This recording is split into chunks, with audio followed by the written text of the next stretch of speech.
sığama yürek ağlap sesin koyana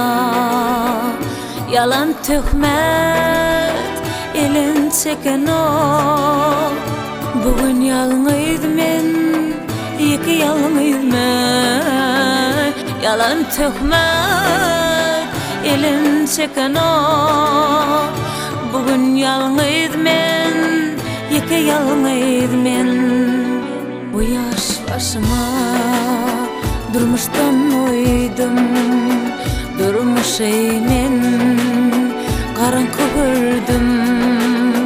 namartın diline nahak ağladım bugün yalnız men iki yalnız men namartın diline nahak ağladım bugün yalnız men iki yalnız men ölmek kıynar yaşamak kıynar adamlar yaşap yalan bilen görüşmek kıynar adamlar ölmek kıynar yaşamak kıynar adamlar yaşap yalan bilen görüşmek kıynar adamlar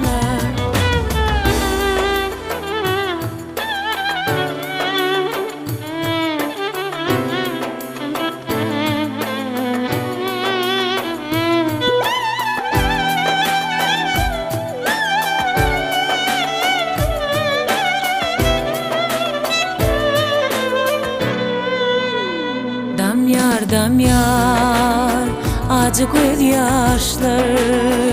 artyar bu ağır dertler ey Hudayam kudretin mürkat yaxşını yalanı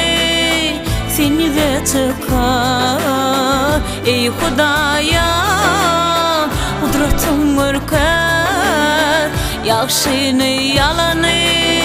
seni de çıkar fikir ettim dıymaklı kovi bu canımdan geçmekli kovi ecem canı görüp saklanıyor yürek yıkı kalsa ine şul kime gerek ecem canı görüp saklanıyor yürek yıkı kalsa ine şul kime gerek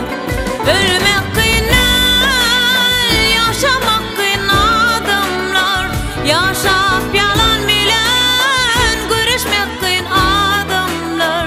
ölmek kıynar yaşamak kıynar adamlar yaşap yalan bilen görüşmek kıynar adamlar ölmek kıynar yaşamak kıynar adamlar yaşap yalan bilen görüşmek kıynar adamlar gülmek kıynar